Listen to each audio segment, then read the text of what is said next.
নমস্কার বন্ধুরা, welcome back to my channel Champa Rannaghar. আজ আমি আপনাদের সঙ্গে শেয়ার করব গরমে খাওয়ার উপযুক্ত কাতলা মাছের পাতলা ঝোলের রেসিপি। তাও আবার বানিয়ে দেখাবো সবজি দিয়ে, খেতে লাগবে ভীষণই টেস্টি। এখন দেখুন, এখানে প্রায় 6 পিস মতো মাছ নিয়ে নিয়েছি।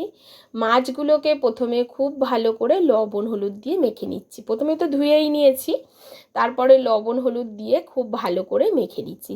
প্লিজ বন্ধুরা, প্রথম থেকে শেষ পর্যন্ত ভিডিওটি দেখবেন। ভিডিওটি কিন্তু খুবই ইন্টারেস্টিং, আর আমার মনে হয় এইভাবে অন্তত কাতলা মাছ আপনারা কোনোদিন রান্না করে খাননি। একটা স্পেশাল মশলা দিয়ে আমি আজকের রান্নাটা তৈরি করে দেখাবো। আর এই গরমের সময় এই রকম মাছের ঝোলের সঙ্গে গরম গরম ভাত জাস্ট জমে যাবে। বাঙালি মানেই মাছের ঝোল। অনেকেই অনেক রকমভাবে মাছের ঝোল রান্না করে থাকেন, তো আমি যেভাবে রান্না করেছি সেইভাবেই আজকের আমি আপনাদের সঙ্গে শেয়ার করছি।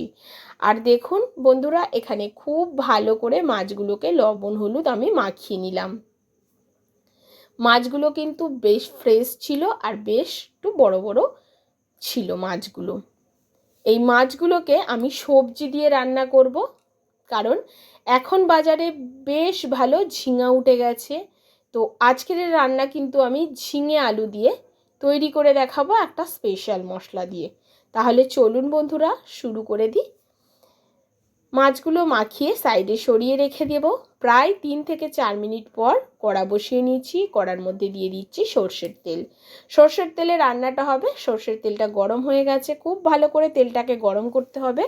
কড়াটাকেও প্রথমে গরম করে তবেই কিন্তু তেলটা দেবেন, না হলে কিন্তু কড়া থেকে মাছ ছাড়তে চাইবে না।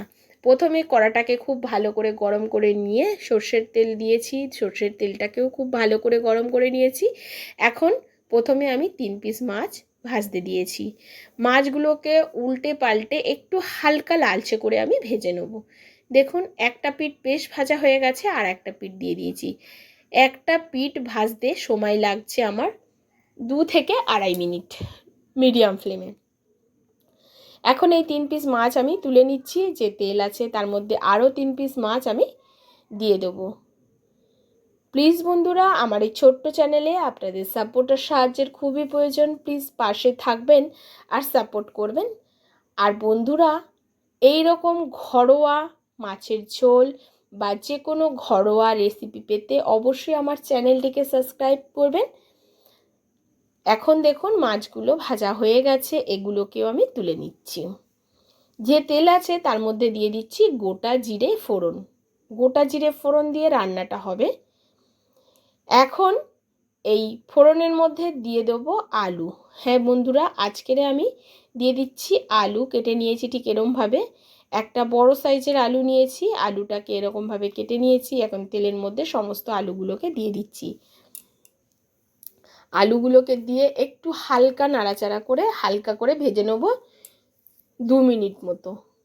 মিডিয়াম ফ্লেমে কিন্তু সমস্তটাই হবে। এখন মিডিয়াম ফ্লেমে, হাই ফ্লেম করলে কিন্তু আলুগুলো পুড়ে যেতে পারে। মিডিয়াম ফ্লেমে আলুগুলোকে হালকা ভেজে নেওয়ার পর এর মধ্যে আমি দিয়ে দেব কিছুটা পেঁয়াজ কুচি, আর দিয়ে দিচ্ছি কিছুটা টমেটো কুচি। আপনাদের মনে হতে পারে পেঁয়াজটা আগে ভেজে আলুটা দিয়ে দিলে কি হতো। না বন্ধুরা, আলুটা একটু হালকা ভেজে নেওয়ার পর পেঁয়াজটা দিলাম, এরপরে আমি টমেটোটা দেবো। এতেই পেঁয়াজটা কিন্তু হালকা ভাজা হবে, খুব লালচে করে কিন্তু পেঁয়াজটা এখানে ভাজতে যাব না। অনেকে অনেক পদ্ধতিতেই এই ঝিঙে আলুর মাছের ঝোলটা করে থাকে, তো আমি যেভাবে বানিয়েছি সেভাবে আপনাদের সঙ্গে শেয়ার করছি। এবারে দিয়ে দিচ্ছি একটা টমেটো কেটে রেখেছি, সেই টমেটোটাকে একটু নাড়াচাড়া করে নিচ্ছি আলুর সঙ্গে। এবারে এর মধ্যে দিয়ে দেব ঝিঙা। বেশ কচি কচি ঝিঙে কিন্তু এখন বাজারে উঠে গেছে। আর দেখুন, পেঁয়াজ টমেটো আলুটা বেশ হালকা লালচে করে কিন্তু ভাজা হয়ে গেছে। এই সময় কিন্তু ঝিঙেটা দিয়ে দিতে হবে, কারণ ঝিঙেটা খুব বেশি ভাজতেও লাগে না আর সেদ্ধ হতে খুব বেশি টাইমও লাগে না। ঝিঙেগুলোকে একটু বড় করে করে কেটে নিয়েছি। দেখুন, এবার ঝিঙেটাকেও আলু পেঁয়াজ টমেটোর সঙ্গে একটু নাড়াচাড়া করে কষিয়ে নেব। ততক্ষণ এটা কষানো হতে থাক, ততক্ষণে আমি একটা মশলা বেটে নেব। আর মশলাটা আমি শিলেই বাটি। আপনারা জানেন আমি গোটা মশলা বেটে রান্না করতে পছন্দ করি, তবে আপনারা চাইলে মিক্সির জারেও বেটে নিতে পারেন, আবার গুঁড়ো মশলাও ব্যবহার করতে পারেন। এখন শিলের মধ্যে এখানে নিয়ে নিচ্ছি 1 চামচ গোটা জিরা, 3টে শুকনো লঙ্কা, আর দিয়ে দেবো 1 চামচ গোটা পোস্ত। জিরে আর পোস্ত বাটা দিয়েই কিন্তু আজকের কাতলা মাছের ঝোলটা রান্না করব। তবে কখন আমি মশলাটা ব্যবহার করব সেটা কিন্তু অবশ্যই দেখতে হবে। এখন অল্প জল দিয়ে মশলাটাকে বেশ মিহি করে বেটে নিয়ে আমি ফিরে আসছি বন্ধুরা। এটা শিলে বাটলে কিন্তু দেখবেন তরকারির টেস্ট অনেক দুর্দান্ত হয়। তবে যেহেতু অনেকে শিলে বাটতে পারেন না, আপনারা চাইলে মিক্সির জারেও বেটে নিতে পারেন। এবারে চলে যাব রান্নার প্রসেসে।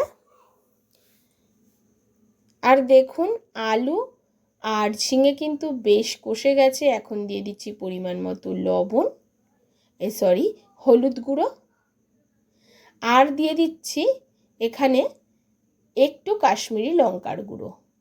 এইবারে খুব ভালো করে নাড়াচাড়া করে দিচ্ছি।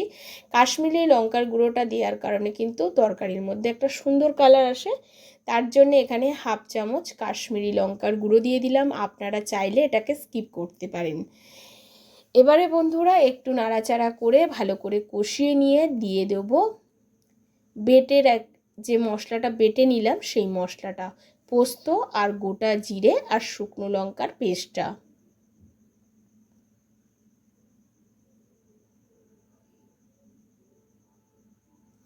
এবারে এই মশলাটাকে দিয়ে খুব ভালো করে সবজিটাকে কষাতে হবে। এই মশলাটা দিয়ে সবজিটা যত ভালো করে মিডিয়াম ফ্লেমে কষাবেন, তরকারির টেস্টটাও কিন্তু ততটাই সুন্দর আসবে। আর দেখুন বন্ধুরা, কষতে কষতে কিন্তু আলুটা প্রায় সিদ্ধ হয়ে গেছে, সবজিগুলো অনেকটাই মজে গেছে। এখন দিয়ে দিচ্ছি পরিমাণ মতো লবণ। এবারে ঝোলের অনুযায়ী আমি এখানে জলটা ব্যবহার করব।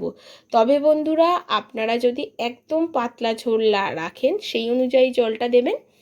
আমি বাড়িতে যে কজন সদস্য সেই হিসাবে আমি এখানে জলটা দিয়ে দিলাম। খুব বেশি পাতলাও হবে না, আবার খুব বেশি গাঢ়ও হবে না ঝোলটা। এখানে আমি 2 বাটি মতো জল দিয়ে দিচ্ছি ঝোলের জন্য। এবারে খুব ভালো করে মশলার সঙ্গে সবজিটাকে জলের সঙ্গে আমি মিশিয়ে নিচ্ছি। এবারে বন্ধুরা এটাকে ফুটতে দেবো, তবে আমি এখানে কোনো রকম ঢাকা চাপা দিচ্ছি না, কারণ আলু প্রায় সেদ্ধ হয়ে গেছে আর ঝিঙে কিন্তু ঢাকা চাপা দিলে জল বেরোবে। তার জন্য এখানে আমি ঢাকা চাপা দিচ্ছি না। এটাকে এখন আমি মিডিয়াম ফ্লেমে ফুটতে দেবো। 7 থেকে 8 মিনিট ফোটালেই কিন্তু ঝিঙেটাও সেদ্ধ হয়ে যাবে। এখন ঝোলটা বেশ ফুটে উঠেছে আর সুন্দর একটা কালার এসছে দেখুন। এখন এর মধ্যে আমি দিয়ে দেবো ভেজে রাখা মাছগুলোকে। যখন এই রকম ফুটতে শুরু করবে তখন এর মধ্যেই মাছগুলোকে দিয়ে দিতে হবে। মাছগুলোকে দেওয়ার পরে আরও 2 মিনিট ঝোলটাকে ফোটাতে হবে। মাছটাকে দেওয়ার পরে মিডিয়াম ফ্লেমে মাছটা দেওয়ার পরে আরও 2 মিনিট আমি ফুটিয়ে নিচ্ছি। 2 মিনিট ফোটানোর পরে দেখবেন কালারটা কিন্তু আরও সুন্দর হয়ে যাবে, স্বাদ গন্ধ বর্ণ একেবারে চেঞ্জ হয়ে যাবে। এইভাবে অন্তত বাড়িতে একবার এই ঝিঙে আলু দিয়ে কাতলা মাছের ঝোলটা করে খেয়ে দেখবেন বন্ধুরা। তারপরে আমাকে কমেন্ট করে জানাবেন যে কেমন হয়েছিল। এখন সিজনে এই ঝিঙে আলু দিয়ে মাছের ঝোল খেতে লাগে পুরো অমৃতের মতো। আর এখন দেখুন বন্ধুরা, আমার একেবারে রেডি হয়ে গেছে রান্নাটা। গ্যাসের ফ্লেমটাকে অফ করে দেবো আর সামনে দিয়ে আপনাদেরকে একটু দেখিয়ে দিচ্ছি। আশা করছি আমার আজকের রেসিপি আপনাদের ভালো লেগেছে। যদি ভালো লাগে অবশ্যই লাইক করবেন, শেয়ার করবেন আর কমেন্ট করে জানাতে ভুলবেন না আপনারা কোথা থেকে আমার ভিডিওটি দেখছেন। আজ এই পর্যন্ত বন্ধুরা, আবারও দেখা হবে অন্য কোনো নতুন ভিডিওর সঙ্গে। নমস্কার, সুস্থ থাকবেন আর ভালো থাকবেন। আর অবশ্যই জানাবেন মাছের ঝোলটা আপনাদের কেমন লাগলো।